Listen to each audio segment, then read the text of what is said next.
Hey third graders, this is Mr. Gahart. I'd like to share with you our next read aloud, and this is from a new text set, and that text set is The Passage of Time.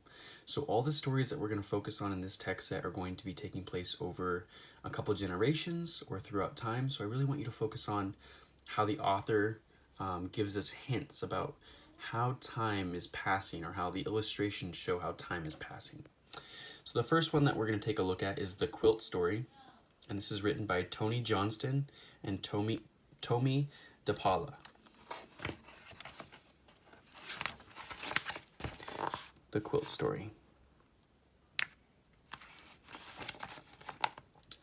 A little girl's mother made the quilt to keep her warm when the snow came down long ago.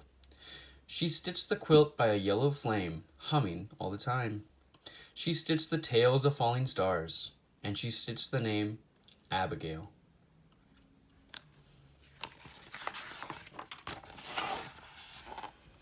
Abigail loved the quilt. She wrapped it round her in the quiet dark and watched the winter skies. Sometimes she saw a falling star. Sometimes Abigail played in the woods near her home. She had tea. Her dolls had tea. And the quilt had tea all over it. So notice the setting of these two pages and the illustrations and how they're different. Let's see if we see a trend throughout the story. Sometimes she pretended the quilt was a gown. She wore it to town on her horse. Clop, clop, and it tore. So her mother stitched up once more.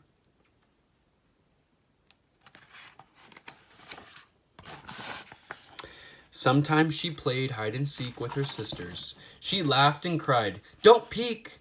and hid under the quilt. And everyone found her. Sometimes Abigail was sick. She sneezed and sneezed. Then she slept under the quilt, and she felt better. So this seems like a very special quilt. Keeps her warm. She plays with it all the time. And it makes her feel better even when she's feeling sick. Sounds like a pretty special quilt to me. One day, Abigail's family moved away, across wide rivers and over a rock-hard trail. So notice what we can tell from the illustrations what time period this might be from. What clues are we getting? The quilt went too. Not stuffed in trunks with the blankets and clothes, it kept the little girls warm from the wild winds, warm from the rain, warm from the sparkling nights.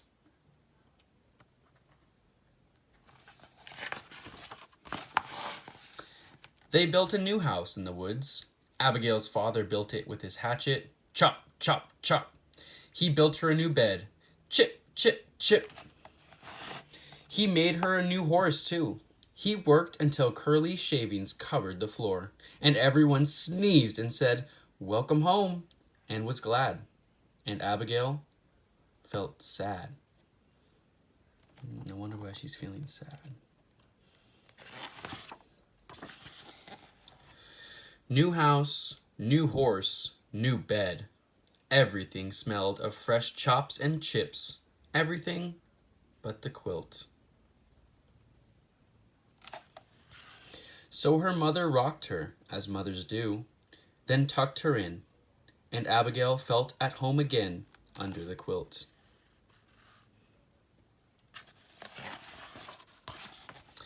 One day, when the quilt was very old and very loved, Abigail folded it carefully and put it in the attic. Everyone forgot it was there. A gray mouse came and loved the quilt. Her babies were born on top of it. They grew fat and gray in the warm stuffing. When they got hungry, they ate a falling star.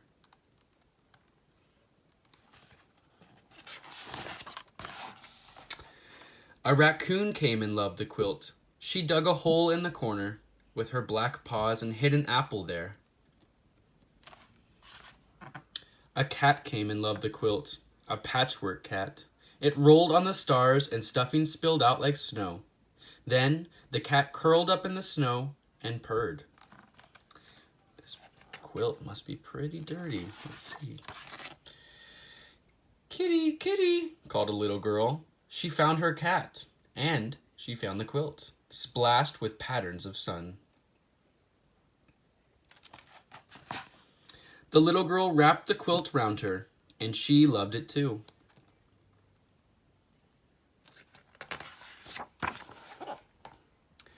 Can you make it like new? She asked her mother.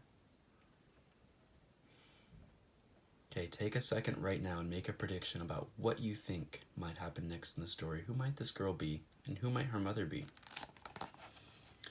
So her mother patched the holes. She pushed fresh stuffing in. She stitched long tails on the stars to swish across the quilt again.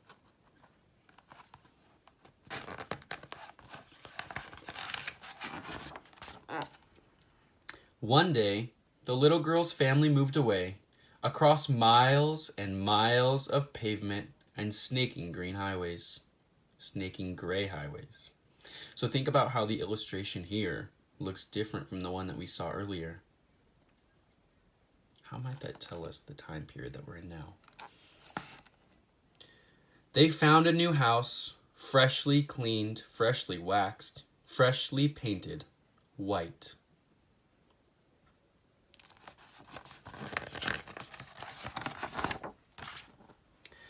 They unpacked and unpacked all night, and everyone sneezed on cardboard dust and said, "Welcome home," and was glad. And the little girl felt sad. Everything smelled of white paint and boxes, everything but the quilt.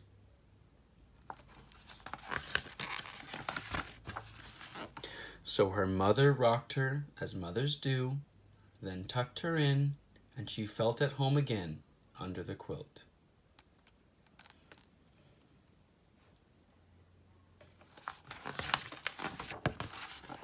And one last look at the quilt. Thank you so much, third graders, for joining me.